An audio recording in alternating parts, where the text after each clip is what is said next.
तो चलिए बढ़ते हैं आज की कहानी की ओर। दोस्तों, मेरा नाम महेश है और मैं एक प्राइवेट कंपनी में अच्छी पोस्ट पर काम करता हूं और मेरे घर का मैं इकलौता चिराग हूं। इसी के चलते हुए मेरे ऊपर काफी जिम्मेदारी है। तभी एक बार मुझे बहुत ही बुरी खबर मिली कि मेरे पिताजी का देहांत हो गया है और उसी के चलते हुए मुझे शहर से गांव जाना था ताकि मैं अपने पिताजी की चिता को आग दे सकूं। सारी तैयारियां हो गई थी और ठीक प्लानिंग के हिसाब से मैं रात की बस पकड़कर सुबह तड़के ही अपने गांव पहुंचने वाला था। मैं अपने गांव का नाम तो नहीं बता सकता, पर रात काफी ज्यादा हो गई थी और मैंने अपना सारा सामान पैक भी कर लिया था और रवाना हो गया था बस डिपो की तरफ, जहां से मुझे बस मिलने वाली थी। फिर कुछ समय के बाद मुझे बस मिल गई और मैं अपनी सीट पर जाकर बैठ गया। इस शहर से मेरे गांव की दूरी तकरीबन 200 किलोमीटर की थी, जो कि 5 से 6 घंटे का सफर होता है।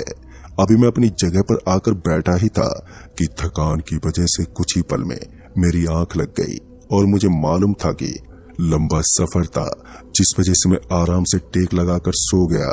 लेकिन मैंने सपने में कुछ ऐसा देखा जिसको देखकर मेरी रूह कांप गई थी। मैंने सपने में देखा कि जंगल के अंदर से मुझे कोई मेरे नाम से बुला रहा है और उसकी आवाज इतनी मीठी है कि मैं ना चाहते हुए भी जंगल के अंदर की तरफ जा रहा हूँ।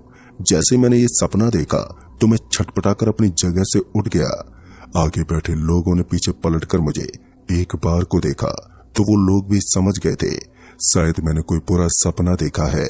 अभी मैं उठकर इधर उधर देख ही रहा था कि तभी मुझे एहसास हुआ कि जिस बस में मैं बैठा हुआ हूँ वो अचानक से झटका मारने लगी है और बस में बैठे सभी लोग परेशान हो गए हैं। लेकिन कुछ दूर आगे जाने के बाद बस खराब हो गई और एक सुनसान रास्ते में अब बस बंद पड़ चुकी थी। तभी मैंने अपनी जेब में पड़े मोबाइल को निकाल कर देखा तो मुझे पता चला कि सुबह के 4 बज रहे हैं। तभी कंडक्टर ने सभी लोगों को नीचे उतार दिया और ना चाहते हुए भी मुझे भी अपना सामान लेकर नीचे उतरना पड़ा। वैसे मेरे पास ज्यादा सामान नहीं था, सिर्फ एक बैग था जिसके अंदर मैंने कपड़े रखे हुए थे। क्योंकि मुझे ज्यादा दिनों की छुट्टी नहीं मिली थी, इसलिए मुझे अंतिम संस्कार करके जल्द से जल्द अपने शहर वापस आना था और अपनी ड्यूटी को ज्वाइन करना था। तभी मैंने देखा कि कंडक्टर किसी से फोन लगाकर बात कर रहा है और बात करते करते वो हमसे कुछ दूर चला गया। फिर जब मैंने अपनी गर्दन घुमाकर इधर उधर देखा तो सामने रोड बिल्कुल सुनसान पड़ी थी और हमारे दोनों तरफ सिर्फ जंगल ही जंगल था और जंगल से हम घिरे हुए थे। कंडक्टर उधर से बात करते हुए आया और हमसे बोला कि सुबह तक बस ठीक नहीं हो पाएगी और इसी के चलते आप लोगों को सुबह तक बैठकर इस बस में इंतजार करना होगा और सुबह मैकेनिक आकर बस को बना देगा। फिर उसके बाद हम लोग यहाँ से रवाना हो सकते हैं। दोस्तों, कंडक्टर की इस बात को सुनकर वहां पर मौजूद कई लोग कंडक्टर के ऊपर गुस्साने लगे थे, लेकिन उनके पास दूसरा कोई रास्ता भी मौजूद नहीं था और कंडक्टर की इस बात को सुनकर मुझे बहुत ही गुस्सा आ गया। लेकिन मैं चाहते हुए भी कुछ नहीं कर सकता था। मुझे कैसे भी करके सुबह तक अपने गांव पहुंचना था और अपने पिताजी का अंतिम संस्कार करना था। अब मेरे पास एक ही रास्ता रह गया था।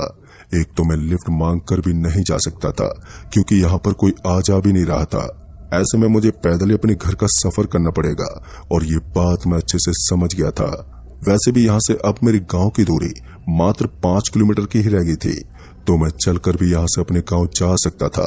जब मैं पैदल गांव की तरफ बढ़ने लगा तो वहां पर मौजूद सभी लोग मुझे बड़ी ही हैरानी से देख रहे थे, लेकिन मैंने उनकी बिना परवाह किए फैसला कर लिया था कि मैं पैदल ही अपने गांव की तरफ निकल जाऊंगा।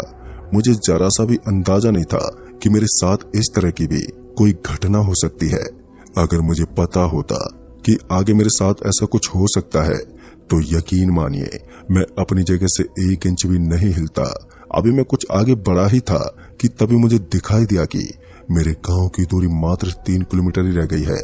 रोड के साइड में एक बोर्ड लगा हुआ था जिससे मुझे इस बात की जानकारी मिली और उसको देखकर मेरे अंदर और भी ज्यादा एनर्जी आ गई और मैं तेजी से अपने गांव की तरफ बढ़ने लगा। और मैं फिर से कुछ दूर आगे बढ़ा ही था कि तभी मुझे फिर से वही बोर्ड दिखाई दिया जिस पर लिखा हुआ था कि मेरी गांव की दूरी सिर्फ 3 किलोमीटर की ही रह गई है। मुझे लगा था कि ये बोर्ड किसी ने गलती से लगा दिया है और मैं आगे की तरफ लगातार बढ़ता हुआ चला जा रहा था। मैं आगे तो बढ़ रहा था, लेकिन मेरा रास्ता खत्म होने का नाम ही नहीं ले रहा था। अभी मैं कुछ दूर और आगे बढ़ा ही था कि मुझे फिर से वही बोर्ड दिखाई दिया, और जब इस बार वो बोर्ड दिखाई दिया था तो उसके बगल में एक लाल साड़ी में एक औरत खड़ी हुई दिखाई दी, जो मुझे बुरी तरह से घूर रही थी। उसको देखकर मैं बुरी तरह से डर तो गया था, लेकिन मैंने ऐसा महसूस नहीं होने दिया कि मैं उस औरत को देखकर डर रहा हूँ। मैं इतना तो समझ गया था कि ये लाल साड़ी वाली औरत कोई औरत नहीं, क्योंकि इतनी रात को कोई नॉर्मल औरत किसी जंगल में दिख ही नहीं सकती। इस चीज को देखकर मैं इतना तो समझ गया था कि मेरे साथ कुछ बुरा होने वाला है। उस औरत को देखने के बाद फिर मैं कुछ और आगे बढ़ा ही था, और जब मैंने अपनी गर्दन पीछे घुमाकर देखी तो वो औरत कहीं मुझे दिख नहीं रही थी। तभी मैंने देखा कि वो लाल साड़ी वाली औरत मेरे पीछे पीछे आ रही है। उसको अपने पीछे आता देखकर मैं बुरी तरह से डर गया था, और डर के मारे मेरे शरीर ने पसीना छोड़ना शुरू कर दिया। उसको देखकर मैं अपने कदम और भी तेजी से भगाने लगा था, लेकिन वो भी मेरे साथ साथ अपनी रफ्तार को तेज कर चुकी थी, और लगातार वो मेरा पीछा कर रही थी, जिसकी वजह से मैं डर रहा था। तभी अचानक से पीछे से बहुत ही जोर से चिल्लाने की आवाज आई, और जब मैंने अपनी गर्दन पीछे घुमाकर देखा तो मुझे पीछे कोई भी दिखा नहीं, जिसकी वजह से मैं और भी ज्यादा डर गया। और फिर मैंने सामने की तरफ देखा तो वही औरत ठीक मेरे सामने मुंह के पास आकर खड़ी हो गई, जिसको देखकर अब मैं बुरी तरह से डर गया, और फिर अपनी नाक से बोली, महेश, तुम मेरी मदद कर सकते हो। जब मैंने उस औरत के मुंह से अपना नाम सुना तो मेरे पैरों तले जमीन खिसक गई, और मैं इतना तो समझ गया था कि ये औरत कोई भयानक आत्मा है जो कि मेरे पीछे पड़ चुकी है। मैं इतना तो समझ गया था कि मुझे यहाँ से जल्द निकलना होगा। मैंने उस औरत को गर्दन हिलाकर नहीं बोला, और अपने हाथों से उसको अपने सामने से हटाने की कोशिश ही की थी कि तभी उस औरत के शरीर से मेरा हाथ पूरा आर पार चला गया। इस मंजर को देखने के बाद मेरी आंखें काफी बड़ी हो गईं, और मैं अपनी बेकाबू धड़कनों को संभालने की कोशिश करने लगा। मैं इतना तो समझ गया था कि मेरा पाला कोई भयानक चुड़ैल से हो गया है, जो कि हाथ धोकर मेरे पीछे पड़ चुकी है। तभी मैं 2 कदम पीछे हुआ तो मेरी ओर एक चमकती हुई लाइट आई, और जैसे मैंने अपनी गर्दन पीछे घुमाकर देखी तो वो कोई स्कूटी थी जिस पर बैठकर कोई आ रहा था। मैं अपनी जगह से उसको हाथ दिखाकर लिफ्ट मांगने की कोशिश करने लगा, लेकिन मेरी बदकिस्मती उस स्कूटी वाले ने वहां पर स्कूटी नहीं रोकी, और वो मेरे बगल से गुजर गया।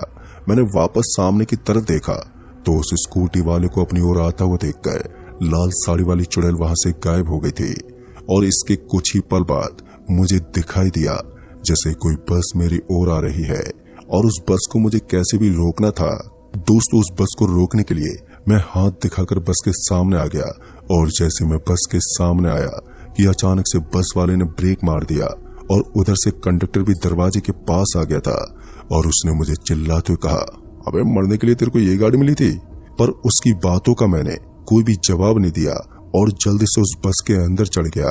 और जैसे मैं बस के अंदर चढ़ा तो मैंने कुछ ऐसा मंजर देखा जिसके चलते मेरे हाथ पैर के रोंगटे खड़े हो गए, और मैं जोर से चीख पड़ा, क्योंकि मैंने देखा कि उस बस के अंदर वही चुड़ैल बैठी हुई है जो कि अभी मुझे थोड़ी देर पहले दिखाई दी थी।